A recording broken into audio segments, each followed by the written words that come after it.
अस्सलाम वालेकुम दोस्तों, उम्मीद करता हूँ खैर आफियत से होंगे। अच्छा, अभी क्योंकि आज संडे का दिन है, एनालिसिस का दिन है। आज वीकली एनालिसिस किए जाते हैं। मैं तकरीबन तमाम मेन जिस जिस पेयर के ऊपर ट्रेडिंग करनी हो, मैं वीकली एनालिसिस संडे को करता हूँ। फिर रोजमर्रा तो मार्केट बंदा देखता है, लेकिन ओवरऑल जो आउटलुक होता है वो हम संडे को देख लेते हैं, क्योंकि जो दीगर दिन है उसमें प्रॉपर टाइम नहीं मिलता। टाइम इन सेंस कि वहाँ पे इंटरडे और जो भी सिचुएशन होती है उसको फिर हम देखते रहते हैं, नोट करते रहते हैं। लेकिन जो प्रॉपर सिचुएशन है, प्रॉपर जो ओवरऑल चीजें देखनी पड़ती हैं, वो आपको संडे वाला दिन जो है वो एक बेहतरीन दिन होता है, बेहतरीन अपॉर्चुनिटीज का दिन होता है, जिसके अंदर आप आराम सुकून से इन चीजों को फोकस कर सकते हो, मैनेज कर सकते हो। अच्छा बच्चों, मैं भी एनालिसिस किए कोई नहीं है, करने ही लगा हूँ, देखने लगा हूँ मुख्तलिफ जावियों से, मुख्तलिफ टाइम फ्रेम्स के ऊपर। यहाँ पे मैं काम करूंगा, देखूंगा, एनालिसिस करूंगा। सबसे पहले D1 पे देखते हैं। तो D1 पे तो गोल्ड अपना जो उसका ऑल टाइम हाई था, उस पे अभी तक फिलहाल नहीं गया, क्योंकि ऑल टाइम हाई 2070 है। ऑल अभी तक जो गोल्ड करंट मार्केट में जो बाय गया है वो तकरीबन तकरीबन 2040 45 यानी 50 तक गोल्ड जो है वो अभी तक बाय गया है। और D1 के अंदर तो काफ़ी ऊपर एक रेजिस्टेंस लेवल मौजूद है। ये सारा एरिया रेजिस्टेंस लेवल ही कहलाएगा। ये 2070 तक, 50 से 2070 तक D1 का ये रेजिस्टेंस लेवल पूरा एरिया ही कहलाएगा। और क्योंकि हम अब D1, अब मैं जब भी वीकली एनालिसिस देता हूँ या वीकली एनालिसिस करता हूँ तो वो लॉन्ग टर्म एनालिसिस होते हैं, इंट्राडे एनालिसिस नहीं होते। बट आज इंट्राडे एनालिसिस भी आपको दे दूंगा कि कौन सा पॉइंट ब्रेकआउट होता है तो किस सिचुएशन में आप लोगों की जो ऑर्डर है वो किस तरफ होना चाहिए। सबसे पहले प्यारे बच्चों, यहाँ पे हम बात करते हैं कि सबसे पहले ये ऊपर वाली ट्रेंड लाइन हमने सेट कर ली, और इसको हम बाद में भी सेट कर सकते हैं। अब वीकली एनालिसिस में कोशिश होती है कि गोल्ड की ना लॉन्ग टर्म मूवमेंट, पूरे हफ्ते की जो मूवमेंट है, इसके ऊपर बात की जाए। ठीक है, पूरा हफ्ता गोल्ड किस सिचुएशन में रहने वाला है, किस सिचुएशन में रहेगा, इसके ऊपर सारी चीज़ों के ऊपर बात की जाए। अब अगर इस ट्रेंड लाइन की बात की जाए तो ये ट्रेंड लाइन कुछ इस तरीके से ऐसा लग रहा है कि फेक आउट और इस तरह की सिचुएशन से गुजर के ना काफी वीक हो चुकी है। लाइक इसकी जो क्रेडिबिलिटी है वो काफी वीक हो चुकी है। मार्केट बार बार इसको टच कर रही है, बट स्टिल हम इसको H4 की ट्रेंड लाइन के तौर पे लगा के रखेंगे। हमें अब एनालिसिस करने के लिए बड़े टाइम फ्रेम में ये मेन ट्रेंड लाइन थी, इसके अलावा कुछ भी नहीं था। लेकिन एक और चीज हमें मिली है जो कि अब मुझे नजर आ रही है, मैं आपको दिखाता हूँ। पहले तो हमने पिछले हफ्ते की ये जो ट्रेंड लाइन है इसको थोड़ी देर के लिए हटाते हैं और बाद में इसको अगेन लगाते हैं। मुझे जो चीज नजर आ रही है वो यहाँ पे कुछ इस तरीके से, ये एंड इस तरीके से ये एक डिसेंडिंग ट्रायंगल नजर आ रहा है। ठीक है, अब डिसेंडिंग जो ट्रायंगल है ये बेसिकली बजाते खुद भी आपको पता है एक बीरिश पैटर्न है, कंटिन्यूशन पैटर्न है, यानी ये ट्रेंड को नीचे भेज सकता है। यानी सपोज करें, अगर गोल्ड क्या करता है, अगर गोल्ड यहाँ से इस लेवल का ब्रेकआउट करता है, ये लेवल बनता है 1974, 1974, 1973, 1972। अगर गोल्ड यहाँ ब्रेकआउट करता है देन गोल्ड का जो ट्रेंड है वो चेंज हो सकता है, गोल्ड जो है वो गिर सकता है।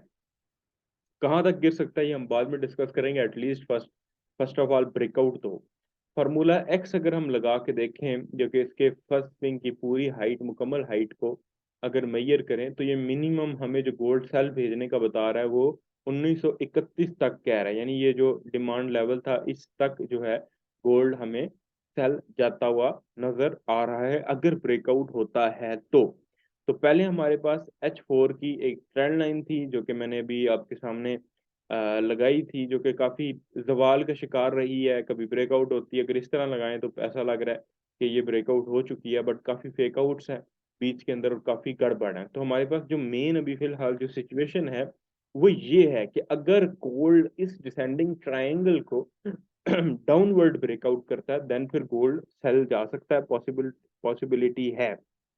लेकिन अच्छा, मैंने इसको ना प्रॉपर देखा है कि ये क्या है, ये चैनल तो नहीं बन रहा, ये कोई चैनल वाला स्ट्रक्चर, ये चैनल वाला सीन तो नहीं बन रहा, लेकिन मुझे ये चैनल लग नहीं रहा है। ठीक है, और अगर ये चैनल का स्ट्रक्चर इन फ्यूचर कंप्लीट भी कर लेता, लाइक चैनल भी बन जाता है, क्योंकि मार्केट को मुख्तलिफ जावियों से देखना चाहिए कि अगर सपोज हमारा वो ब्रेकआउट होता है, फेल हो जाता है, तो वो हमारा लेवल बनता था ये, ठीक है। ट्रेंड लाइन का अगर एंगल ड्रॉ करें तो तकरीबन तकरीबन इस तरह ड्रॉ करें, फिर तकरीबन 1965 का लेवल बनता है। But I don't think so कि एट द मोमेंट आपको चीज़ों के अंदर मजीद जो पेचीदगी हैं वो देखनी चाहिए। आपको कोशिश ये करनी चाहिए कि अपने एनालिसिस को सिंपल रखें। तो हमारे पास एक सिचुएशन तो मैंने आपको ये बताई है, दूसरी सिचुएशन मेरे पास ये है, ठीक है, कि या तो मार्केट अपने इसको ब्रेकआउट करेगी, या ये जो पीछे से ट्रेंड लाइन आ रही है इसको ब्रेकआउट करेगी एंड अपने ट्रेंड को रिवर्स करेगी। दोनों सूरतों में ब्रेकआउट रिक्वायर्ड है। इसका भी ब्रेकआउट तकरीबन यही लेवल बन रहा है अप्रोक्सीमेटली। अगर हम इसका प्रॉपर ब्रेकआउट देखेंगे या ब्रेकआउट का पॉइंट देखेंगे डिसेंडिंग ट्राइंगल का, तो इसकी विक्स को मिला के सारा कुछ मिला के वो भी तकरीबन 1975 से 1968 तक बन रहा है। और ट्रेंड लाइन का अगर ब्रेकआउट देखा जाए तो वो भी तकरीबन 65 60 समथिंग पे बन रहा है। तो अभी हमें देखना यह है कि क्या मार्केट इन लेवल्स का ब्रेकआउट करती है। अगर ब्रेकआउट करती है देन आपको पता है क्या होगा, ठीक है। तो ये दोनों सिचुएशंस मैंने समझाई हैं कि ये एक चैनल भी बन रहा है, ठीक है, और ये जो है ये बड़ा खूबसूरत किस्म का ये भी बन रहा है, और इसको भी आप लोगों ने गौर से देखना है। ये भी आपके काम आ सकता है। आपको एक दो एंट्रियां इसने अंदर भी दे दी ना, तो फिर भी अच्छा खासा पैसा जो है हम अर्न कर सकते हैं। तो दो लेवल्स मैंने आपको दिए हैं। ब्रेकआउट होता है गोल्ड 1920 पे जाएगा, ऑटोमेटिकली 1930 20 के पॉइंट्स हैं रुकने के उसके। ये वाली जो ट्रेंड लाइन हमारे पास आ रही थी इसका जो है वो काफी हद तक खात्मा होता हुआ नजर आ रहा है। लाइक मार्केट इसको फॉलो करती हुई नहीं नजर आ रही। अच्छा, ये सिनेरियो H4 मैंने अभी आपको समझाया है। अब H1 में क्या हो सकता है। H1 के अंदर मैं अगर आपको थोड़ा सा टेल के अंदर समझाऊं, और कुछ इस तरीके से ये है। H1 के अंदर भी हमें एक डिसेंडिंग ट्रायंगल नजर आ रहा है, जो कि काफी बड़े साइज का नजर आ रहा है, काफी खासा बड़ा नजर आ रहा है। और ऐसा फील हो रहा है कि मार्केट जो है वो इसको एक्यूरेसी दे सकती है, लाइक मार्केट इसको रिस्पेक्ट दे के ब्रेकआउट कर सकती है। तो H1 के अंदर भी हम देखते हैं गोल्ड एक रेंज के अंदर मूव कर रहा है, ठीक है। और रेंज क्या है, गोल्ड ऊपर से आपको पता है कि लोअर हाई बना रहा है, नीचे लोअर लो कोई नहीं बना रहा। लोअर हाई बना रहा है, लोअर लो कोई नहीं बना रहा, लोअर हाई बनाएगा, लोअर लो कोई नहीं बनाएगा। तो गोल्ड को रेंज के अंदर भी ट्रेड किया जा सकता है प्रॉपर एविडेंस देके, सेल नीचे से बाय। और इस ब्रेकआउट के ऊपर आप H1 के ऊपर भी आ गई है, तो H1 के ऊपर भी आपको एविडेंस मिलेगा। और सेकंड चीज, अगर ब्रेकआउट अपवर्ड हो जाता है, ठीक है, अगर ब्रेकआउट अपवर्ड हो जाए तो एसएल हंटिंग भी होगी। एसएल हंटिंग मस्ट होगी। मे बी वो ब्रेकआउट करके फिर एसएल हंटिंग करके फिर नीचे चला जाए, तो ऐसा तो मस्ट है, ठीक है। ऐसा तो इसके अंदर मस्ट है कि ऐसा तो पॉसिबिलिटी है।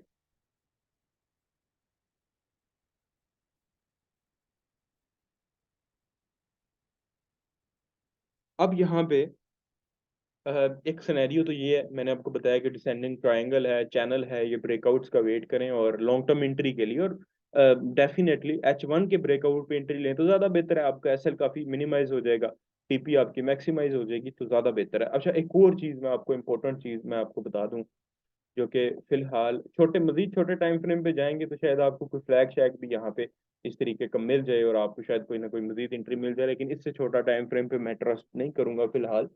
एक और सिनेरियो ये है कि सपोज मार्केट अगर नीचे आती है, देन इस तरीके का ब्रेकआउट अपवर्ड कर देती है, तो फिर गोल्ड जो है उसको रोकने के लिए यहाँ पे हमारे पास लेवल टॉप पे मौजूद है। फिर गोल्ड अगर अपवर्ड ब्रेकआउट कर जाता है, ऊपर वाली ट्रेंड लाइन को ब्रेकआउट करता है, तो इंट्रा डे का मूव जो गोल्ड का हो सकता है वो 2036 तक का हो सकता है। उसके बाद अगर ऊपर वाली ट्रेंड लाइन ब्रेक होती है फिर तो मूव एक डिफरेंट D1 का H4 का लॉन्ग टर्म बाय जा सकता है। तो अगर गोल्ड नीचे ब्रेकआउट करता है, ये ट्रेंड रिवर्सल पैटर्न साबित हो सकता है, ट्रेंड कंटिन्यूशन पैटर्न साबित हो सकता है, यानी गोल्ड मजीद थोड़ा नीचे गिर सकता है। लेकिन अगर फेक ब्रेकआउट हो जाता है, यानी ऊपर की तरफ ब्रेकआउट हो जाता है, देन भी हमारे पास अपॉर्चुनिटी ये अवेलेबल है कि गोल्ड को हम इस ट्रेंड लाइन के ब्रेकआउट की बेस के ऊपर थोड़ा सा बाय 1920 तक कर सकते हैं। अगर ब्रेकआउट सपोज करें हो रहा है 2000 से, ठीक है, और गोल्ड जा रहा है 2036 तक, तो ये 0.01 की लॉट से $36 बनते हैं। तो ये ड्रॉ करके बैठे, टेक्निकल सारी पॉसिबिलिटीज को ड्रॉ करके बैठे, जो होगा उसके अकॉर्डिंग आप लोगों ने एंट्री लेनी है। अब अक्सर ना एनालिसिस कुछ इस तरीके के होते हैं कि लोग कहते हैं सर ये तो सबको पता है कि इधर जाएगा तो बाय होगा। तो बेसिकली एनालिसिस करने का या बताने का मकसद ये होता है, सपोज करें ये इस तरीके से ब्रेकआउट कर जाता है डाउनवर्ड, ठीक है, या फिर अपवर्ड ब्रेकआउट कर जाता है। तो अपवर्ड ब्रेकआउट करने की सूरत में आप लोगों की जो एंट्री होगी वो बाइक की होगी। और अगर डाउनवर्ड, क्योंकि मेन जो चीज है ना एंट्री लेने की वो ब्रेकआउट है, क्योंकि हम ब्रेकआउट पे एंट्री लेने का सोच रहे हैं। अंदर तो अभी काफी टाइम गुजर गया, काफी बार मार्केट ने स्विंग्स बना दी हैं। तो अब हम क्या करेंगे, ब्रेकआउट्स के ऊपर कोशिश करेंगे कि कहीं ना कहीं हमें हमारी एंट्री कम से कम हमारा फार्मूला एक्स जो है वो एडजस्ट हो। तो हमारे पास ये सिनेरियो आ रहा है, ठीक है, ये मैंने आपको बता दिया। अब इसी के भाई डिक्सी के ऊपर चलते हैं। डिक्सी क्या कह रहा है, गोल्ड में जब ट्रेडिंग करनी है ना जिगरा लेके आना है। अच्छा डिक्सी क्या कह रहा है, हमारे जो लास्ट एनालिसिस थे वो क्या कह रहे हैं उसके ऊपर भी बात करते हैं। D1 के ऊपर बात करेंगे तो काफी चार्ट जो है जूम आउट हो जाएगा। लास्ट जो हमने ड्रॉ किया हुआ था लेवल, वो लेवल ये था, ठीक है, ये लेवल। और इससे मार्केट काफी बाय गई भी, फिर आई मार्केट, फिर बाय गई। लेकिन स्टिल हम क्या देख रहे हैं कि स्टिल अभी भी जो ये वाली ट्रेंड लाइन थी ना जो हमने ऑलरेडी ड्रॉ करके रखी हुई थी, अगर आपको याद हो, उसको ये ब्रेकआउट नहीं कर पाए, ठीक है। इस ट्रेंड लाइन को ब्रेकआउट नहीं कर पाया, और मैंने आपको सिनेरियो समझाया था कि अगर ये ब्रेकआउट कर जाता है इस ट्रेंड लाइन का, देन फिर ऑटोमेटिकली गोल्ड गिरेगा। और मेरे एनालिसिस डिक्सी के लिए सेम है, क्योंकि डॉलर इंडेक्स यानी DXY पाए जाता है तो गोल्ड, यूरो, USD बकाया जो करेंसीज हैं डॉलर वाली, वो उन पे भी इम्पैक्ट पड़ेगा, वो सेल जाएंगी। USD, JPY, कैड वगैरह बाय जाएंगे। तो यहाँ पे मेरे एनालिसिस में सेम रखूंगा, बट मैं एक बार H1 के ऊपर भी चेक करूंगा, क्योंकि मैंने अभी नहीं देखा, पर्सनली नहीं देखा इसको क्या कर रहा है क्या नहीं कर रहा। हाँ मैं अपने पुराने एनालिसिस की तरफ चलता हूँ कि अगर गोल्ड ब्रेकआउट करता है, ठीक है, देन फिर मेरे पास वो एनालिसिस मौजूद है गोल्ड के भी, कि अगर डॉलर ब्रेकआउट करेगा तो गोल्ड के ब्रेकआउट के भी चांसेस हैं। और अगर डॉलर नीचे आ गया, ठीक है, डाउनवर्ड आ गया, तो देन फिर सिनेरियो एक डिफरेंट होगा। तो ये मंडे को डिसाइड होगा। तो मैं अपने जो लॉन्ग टर्म एनालिसिस थे डॉलर के H4 के, उनके साथ जाऊंगा कि अगर ट्रेंड लाइन ब्रेक होती है तो ऑटोमेटिकली गोल्ड जो है वो डाउन जा सकता है। लेकिन मैनिपुलेशन होती है, हुई भी है। आप देख लें कि डॉलर के चार्ट में थोड़ी मैनिपुलेशन है, गोल्ड के चार्ट में ज्यादा फेक ब्रेकआउट्स नजर आ रहे हैं H4 के ऊपर। फॉरेक्स फैक्ट्री के ऊपर बात की जाए तो फॉरेक्स फैक्ट्री में मई 1 से मार्केट ओपन होगी। तो हम मई 1 से ही देखते हैं कि मई 1 को हमारे पास ISM मैन्युफैक्चरिंग PMI की न्यूज़ है। और उसके बाद फिर हमारे पास मई 2 को किसी भी किस्म की कोई जो है वो न्यूज़ नहीं है, फंडामेंटल एनालिसिस नहीं है। मई 3 को सबसे इम्पोर्टेंट दिन होगा, सारी जो चीज़ें डिसाइड करेगा ना वो FOMC की न्यूज़ है। अब FOMC की न्यूज़ में फेडरल फंड्स रेट वो 5 से इंक्रीज कर रहा है, 5.25 का, जो कि डॉलर के लिए काफी पॉजिटिव थिंग है, काफी पॉजिटिव है। अब दूसरी चीज बात करें, दूसरी चीज की बात करें कि FOMC स्टेटमेंट क्या आएगी, FOMC के अंदर वो कॉन्फ्रेंस के अंदर क्या इंटरेस्ट रेट बोलेंगे, वो तो डाटा आएगा तो पता चलेगा, क्योंकि ये डाटा हमारे पास पहले नहीं आ रहा।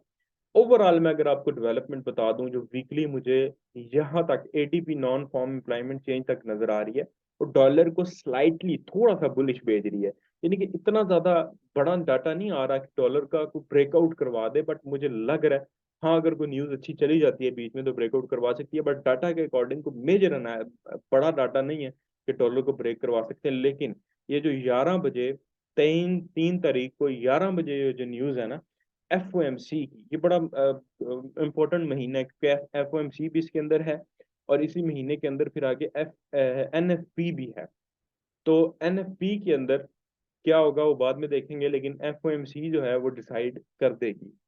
फिलहाल यहाँ तक ADP नॉन एम्प्लॉयमेंट जो चेंज है, नॉन फॉर्म एम्प्लॉयमेंट चेंज, इसके अंदर जो है वो डाटा स्लाइटली ओवरऑल पॉजिटिव नजर आ रहा है मई 3 6 बजे तक। अब FOMC के अंदर डाटा अगर इंटरेस्ट रेट वो बढ़ा देते हैं तो करेंसी ऑटोमेटिकली स्ट्रॉन्ग हो सकती है।